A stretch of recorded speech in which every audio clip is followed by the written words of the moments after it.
एक तरफ G7 summit चल रही थी और काफ़ी देश शामिल हुए थे इस समिट में, तो दूसरी ओर G7 में चाइना को नहीं बुलाया गया, उसे न्योता नहीं मिला। इस बीच चाइना ने जो किया वो आपको चौंका देगा। बहुत कुछ चल रहा है समय जियो पॉलिटिक्स में, जानते हैं क्या है पूरा मामला। G7 समिट का नहीं मिला न्योता तो बौखलाया चीन, कर दिया अलग ग्रुप बनाने का ऐलान, जाने किन देशों को साथ जोड़ेंगे जिनपिंग। चीनी विदेश मंत्री वांग यी ने कहा कि चीन वर्ल्ड AI कोऑपरेशन ऑर्गेनाइजेशन की स्थापना के लिए अपनी तैयारियों को तेज कर रहा है और हम इस समूह में शामिल होने के लिए सभी का स्वागत भी करते हैं। फ्रांस के एवियन में हाल ही में दुनिया के सबसे अमीर देशों के संगठन G7 के नेताओं का जामबाड़ा लगा। इस बैठक में अमेरिका, फ्रांस, भारत, इटली समेत दुनिया के कई शीर्ष अमीर देशों के नेता शामिल हुए। हालांकि इस महाबैठक में शामिल होने के लिए चीन को न्योता नहीं भेजा गया था, जिसकी वजह से चाइना पूरी तरह से बौखला गया और इसी बौखलाहट में चीन ने एक बड़ा ऐलान भी कर दिया, हम एक अलग अलायंस बनाएंगे, हम एक अलग ग्रुप बनाएंगे। चीन ने घोषणा की कि वह अपने खुद का एक अलग ग्लोबल समूह बनाने जा रहा है और इस वैश्विक समूह का नाम ग्लोबल AI कोऑपरेशन ऑर्गेनाइजेशन रखा जाएगा।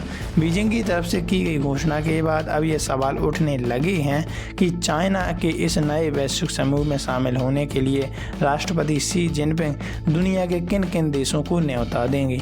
भारत को देने वाले हैं, ये तो तय है। चीनी विदेश मंत्री ने क्या कहा? चीन की राजधानी बीजिंग में बुधवार 17 जून 2026 को स्टेट काउंसिल इन्फॉर्मेशन ऑफिस की तरफ से आयोजित प्रेस कॉन्फ्रेंस में चीनी विदेश मंत्री वांग यी ने कहा कि चीन world artificial intelligence cooperation organization की स्थापना के लिए अपनी तैयारियों को तेज कर रहा है और हम AI के जरिए भलाई की दिशा में कदम बढ़ाने और इस समूह में शामिल होने के लिए सभी का स्वागत करते हैं। उन्होंने स्पष्ट रूप से कहा कि चीन अब पूरी तरह दुनिया की कमान को अपने हाथ में लेने की तैयारी कर चुका है और ग्लोबल AI कोऑपरेशन ऑर्गेनाइजेशन के जरिए कई देशों के साथ अलग अलग समूह बनाना चाहता है। नए ग्रुप में दुनिया के किन देशों को शामिल करेगा? चाइना डेली की रिपोर्ट के मुताबिक अमेरिका के सीक्रेट प्लान से भड़के चीनी राष्ट्रपति शी जिनपिंग इस नए वैश्विक समूह को लेकर एशिया, अफ्रीका और लैटिन अमेरिका के उन विकसित और विकासशील देशों पर दाव लगा रहे हैं जिन्हें पश्चिमी देशों के रहम में छोड़ दिया जाता है। इसके साथ ही चाइना के national development and reform commission के उप प्रमुख जाऊ हैबिंग ने कहा कि इस ग्रुप को मजबूत करने के लिए ब्रिक्स देशों और शंघाई सहयोग संगठन यानी SCO का भी इस्तेमाल किया जाएगा।